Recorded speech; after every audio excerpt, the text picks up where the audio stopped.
Assalamualaikum warahmatullahi wabarakatuh. Alhamdulillahirrabbilalamin. Bagaimana kabar anak-anakku semua di rumah? Insya Allah dalam keadaan sehat walafiat. Nah, anak-anakku semua kelas 5, hari ini kita akan belajar bersama mengenai meringkas teks eksplanasi. Tetap bersama Ustadz Muji. Semangat ya belajarnya di rumah. Nah, apa ya dari kata meringkas? Mari kita akan bahas satu persatu. Meringkas adalah menyajikan suatu karangan dalam bentuk lebih singkat. Nah, dari kata lebih singkat berarti kita harus mencari gagasan pokok atau ide pokok dari setiap paragraf atau dari teks yang kita baca. Pada kesempatan kali ini, teksnya berupa teks eksplanasi. Terus, tujuan meringkas itu apa ya? Tujuan dari meringkas adalah agar pembaca mudah memahami isi suatu karangan yang panjang. Karangan yang panjang itu, Nak, bisa lebih mudah kita pahami apabila setelah membacanya kita meringkas isi bacaan tersebut. Selanjutnya, ciri-ciri meringkas yang baik. Ada beberapa ciri dalam meringkas yang baik. Di antaranya, satu, ditulis dengan kata-kata sendiri. Kenapa ditulis dengan kata-kata sendiri, Ustadz? Iya, dengan kata-kata kita sendiri, itu akan mudah untuk kita memahami apa yang kita ringkas dan memahami isi dari teks bacaan yang telah kita ringkas.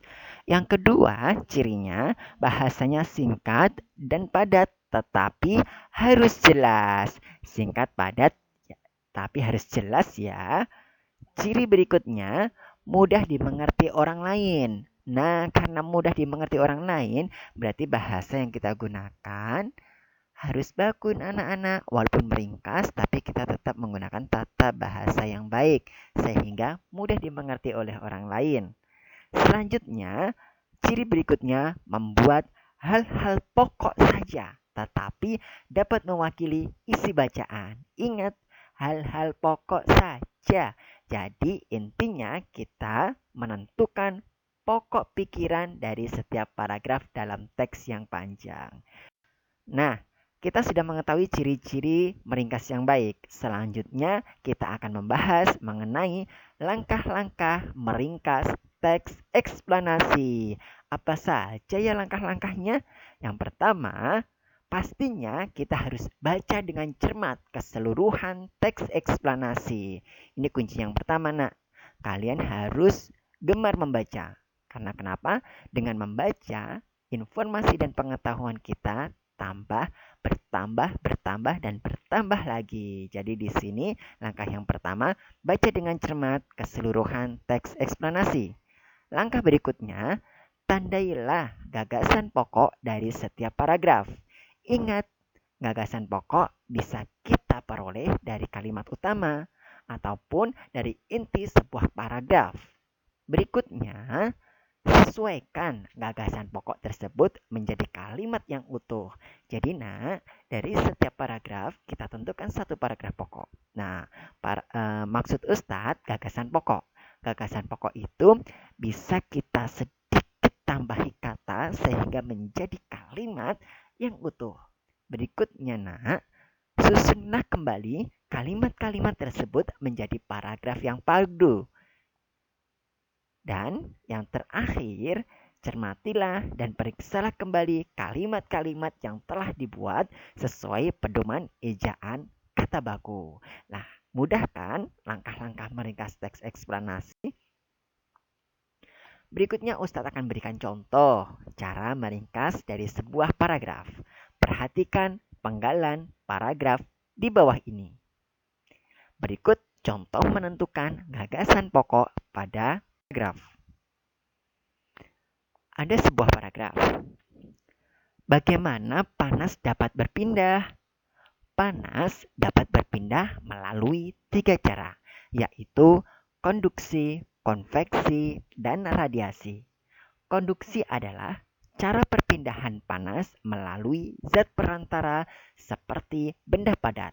Contoh konduksi adalah panci logam yang panas karena diletakkan di atas kompor yang berapi. Konveksi adalah perpindahan panas yang disertai dengan perpindahan bagian zat perantaranya. Misalnya, air di dalam panci yang dipanaskan sehingga mendidih. Sedangkan radiasi adalah cara perpindahan panas dengan pancaran yang tidak membutuhkan zat perantara.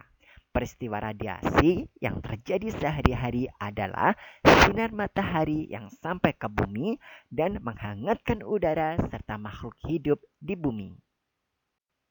Nah, dari penggalan paragraf tersebut, kita dapat menentukan gagasan pokoknya.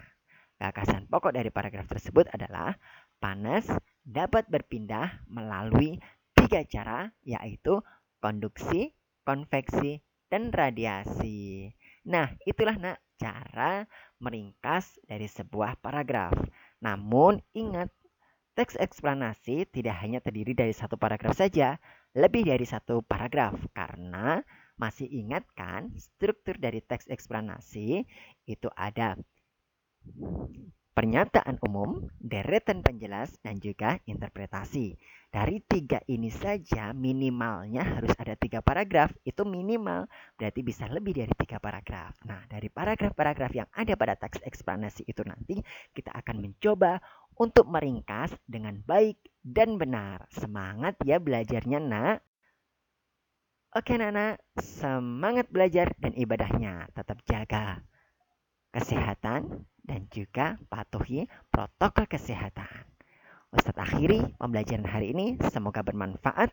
Wassalamualaikum warahmatullahi wabarakatuh.